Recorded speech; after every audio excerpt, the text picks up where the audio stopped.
Keçiringlar vatandaşlar, adam görüp kalğandaşlar oldu. Bugün yaz geldi, hakiki yaz geldi dep oylap talağa çıktım. Talağa çıksam bir eplik bir ya yok ki şuna kosumanı koyup baktım ki çıkamdı çıkmamdı vatandaşım. Deksimizi devamlaştırmıyoruz bugün çislağa. 2023 yılı 5. ayının 7. günü vatandaşım.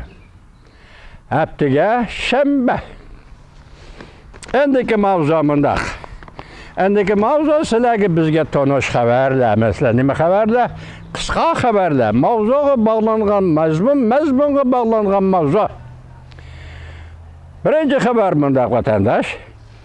Rossiya-Ukraina urushi pat arada oxirlashidir. Wagner yollanma qo'shinlari 5. ayning 10. kuni urush maydonidan chekinadi. Xalqaro vaziyatda intayin zo'r o'zgarish yuz berdi. Axborot qizit nuqtalari 5. ayning 6. kuni video film YouTube bo'ylaqi Buyuk Yer orbitining onandagi obzorchi Limuyanning endi bu uzundan bir davomlashib kelayotgan orbita vatandaş. Endi obzorchi Limuyan uzundan bir so'zlab kelayotgan hamida obzorchi endi to'xtamay kelyapti. Sal to'xtab qoldi, lekin yaqindan beri yana jonlanib qoldi. Shu kishining obzori ekan bu videoda. Yana bir xabar vatandaşım. Rossiya armiyasi kechalab havo hujumi qildi. Lekin 18 dona odamsiz aeroplan urib tushirildi. Kechada havo hujumi qildi Rossiya. Buningga qarshi havo hujumi qarshi Ukraina armiyasi urushga kirib, Rossiyaning 18 dona odamsiz aeroplanini kechada urib tushirdi deydi. Kreml sarayına keçilib havo hujumi qilishdan hech qanday quroli bo'lmadi. Ya'ni Rossiya Kreml sarayı keçilib hujum qildi Ukrainaga, hech qanday quroli bo'lmadi. Video film halqiliq paytlar 5. ayning 6. kuni YouTube vatandaş. Amerika Qo'shma Shtatlari endi Tinch okeani rayini o'rlashtirishni kamaytirdi, harbiy o'rlashtirishni kamaytirdi. Çünkü Rusya Çavuşen'e bir vasıta qartildi. Bu harbiy o'rlashtirish. Mesela Koreya kirgan Suasi yadro parxodi bombardımanchi aeroplan mushularni aytganda andin Filipin bilan bo'layotgan ishlar, masalan Filipin hozir dengizda Xitoyning dengiz soqchi chorlash qismlari Filipinni bo'zaq qilyotdi vatandaş. Mushundaq chog'da ogohlantirish berib, bugun pul qaraydigan yillar shundaq dediki, hozir Amerika Qo'shma Shtatlari ifoda bildirib, Jungo'ga ogohlantirish berib, yana Filipin armiyasi soqchilariga, parxodlarga dengizda ig'vogarchilik qiladigan bo'lsang, qurol ishiltiman. Tunji qatam Amerika Qo'shma Shtatlarining og'zidan chiqdi bu gap degan gap vatandaş. Qurol ishiltimiz. Jungo'ga qarshi turib, Tayvanni qo'g'dash xalqaro o'rtaq tunish bo'lib shakllandi.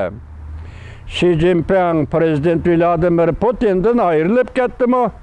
Amerika Jungo her iki taraf harbiy jihatda tayyorlik bosqichiga kirdi.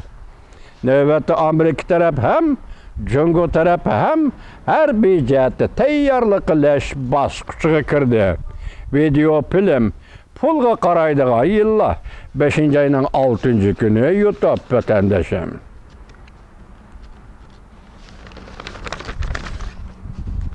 Bir parça xabar. Yana bir xabar, bir parça xabar. Her bir insanın qalbi yemirilishga boshladi.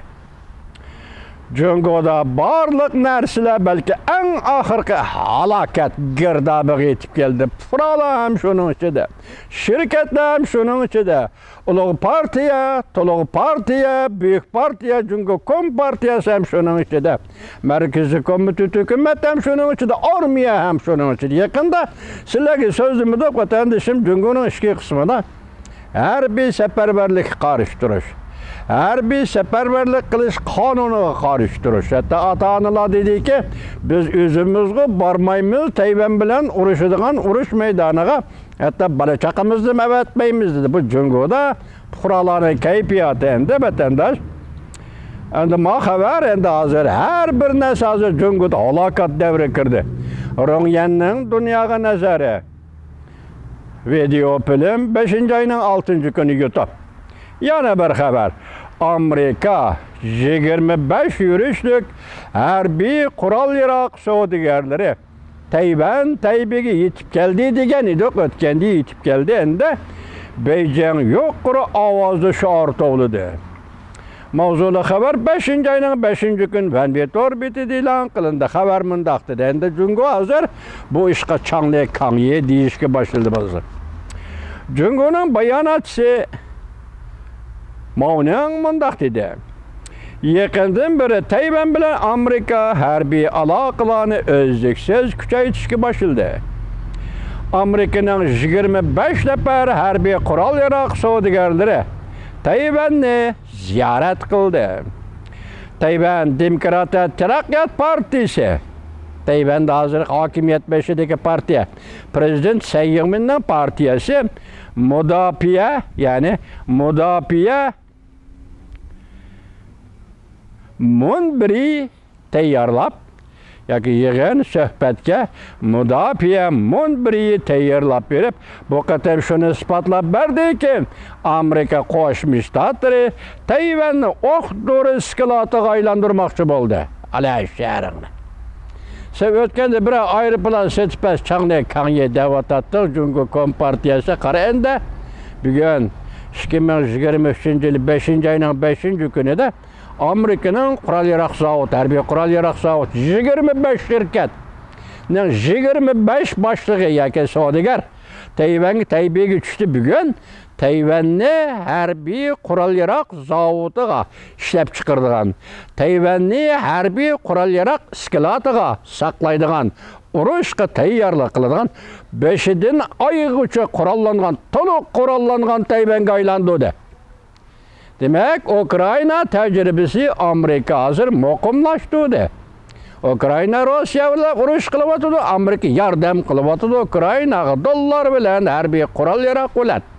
Xuddi shuning o'xshash Tayvanda shundoq bir ish yuz beradigan bo'lsa, Tayvan bo'g'izida Jungo Kompartiyasi qarshi harbiy harakat Tayvan tarafdan o butunlay qurollangan bo'lishi kerak.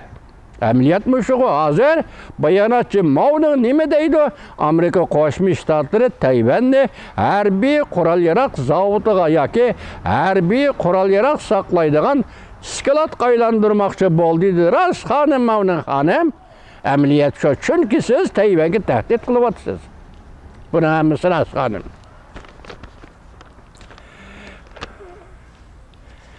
Bunun için Tayvan halkı falakatga uchraydi deydi Mav'ның xonim bayonotchi. Beijing shahrida yana bir xabar vatandosh. Beijing shahrida uy imorat, tijorat uzul-kesil tugashdi. Bu tungi Shanxay shahrida deyilgan edi. Undan burun Shenzhen shahrida deyilgan edi. Hamma xabarni Rongyan apandi degan edi, bugun endi Beijing shahrida. Uy imorat bozori kasatlashdi deganda yaqinda Jungo Kompartiyasi uy imoratga boj qo'yish tizimini yo'lga qo'ydi. Buningdan qo'rqib ketgan kishilar masalan amaldorlar, xiyonatchilar 6-7 uy setib olganlar. Bular qo'rqib ketib, bu uylarni bozorga chiqadi. Jungoda uy bahosi tushib ketdi. Hatto yassi bilakning 1 kilogram yassi bilakning bahosiga tushib qoldi degan gap o'ttirib chiqdi. Endi bu imorat tijoratida kasatchilik Jungo iqtisodiga yetib keladigan kasatchilikni tushuntirib berdi vatandosh.